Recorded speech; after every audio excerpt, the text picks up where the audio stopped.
สบายดีในมื้อนี้ก็คือเก่าเนาะมื้อนี้ก็เฮามาหาปลาเนาะนี่2 คนนี่กำลังหาปลาเลยมาเบิ่งเนาะว่าสิได้หลายบ่เห็นปลดปลาอยู่ก็แหละตอนนี้ก็ชมบรรยากาศเนาะเดี๋ยวเบิ่งน้ำคลองเด้อฝั่งนี้ก็เป็นประเทศลาวเด้อประเทศลาวนี่ฝั่งนี้แล้วประเทศไทยอยู่ฝั่งนี้นี่ประเทศไทยฝั่งนี้น้ำคลองแน่น้ำคลองเอ่อน้ำคลองแล้ววันนี้เอาตัวนี้น้ำคลองเนาะผู้ใดอยากกินปลาแบบง่ายๆเนาะจะได้เราหาปลาได้เขาก็ยิ่งมากินปลาตามภาษาบ้านๆเขาเนาะตอนนี้เราสิพาไปเบิ่งกันกบมะกามเด้อกบมะกามมันมี2 ชนิดเห็นอยู่นี่ครับมากบ่มีละนี่ย่างมาอันนี้มะกามใหญ่นี่อันนี้กามน้อยอันนี้กามใหญ่นี่อันนี้มะกามน้อยตัวนี้มะกามใหญ่แต่ตัวใหญ่นี่แซ่บกว่าถ้ามันทำรสชาติขมหน่อยนึง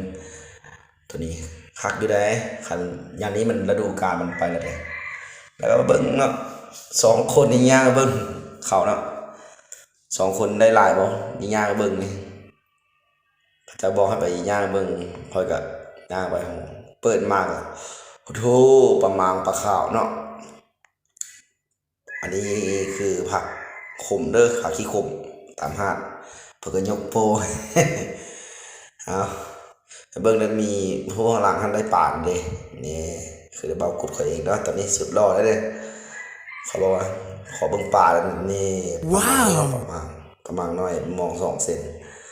พอดีหาปลาได้เขาก็ยิเป็กมื้อนี้หาเบิ่งนี่เห็นเราบ่นี่เป็กอันนี้เป็ก โอเคเนาะตอนนี้ก็สิมาเบิ่งตอนนี้ก็นี่บรรยากาศเนาะตัวนี้ฮอตบอลพักแล้วตอนนี้เฮาก็กำลังคั่วปลาเลยนี่เซฟไทยเนาะเซฟไทยก้อยปลาเด้อจานก็บ่มีเนาะใส่ห่วงยางเลยยางติดรถเนาะเขียงก็บ่มีนี่หลังจากปิ้งแล้วเด้อในสุกแล้วเด้อพร้อมกินแล้วนี่เห็นเลยนี่ก้อยปลาใส่จัดไปเลยเนาะอันนี้น้ำขาวเหลืองเด้อฟองเขียวนี่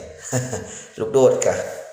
พุดกระใส่เนาะอันนี้น้ำรองคอน่ะจวดกินเข้าไปโคตรคักเลย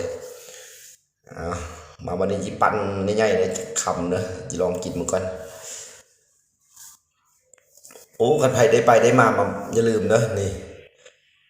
ขอให้คำใหญ่ๆสิเลยมักโดดใส่เปิดคำเลยว่าเห็นเลยเขาก็ได้งับเข้าไปบัดแรกรู้สึกว่าสุดยอดเลยอธิบายไปถึงความแซ่บนะอันนี้ผักกระโดนเด้อเก็บอยู่หาดเขามีเนาะผักกระโดนเนาะอันนี้ก็เลยกลับบักบัวละพาไปก่อน ตอนนี้ก็อยู่โฮมเนาะอยู่ทำเด้อเป็นทำเด้อพี่น้องเด้อเข้าใจเด้ออยู่เพิ่มฮีดริมแม่น้ำคลองเด้อคนไทยเขาน้ำโขงเนาะเอาพอสำเนียงกะจีดีโอกาสหน้าเด้อเข้าใจเด้อ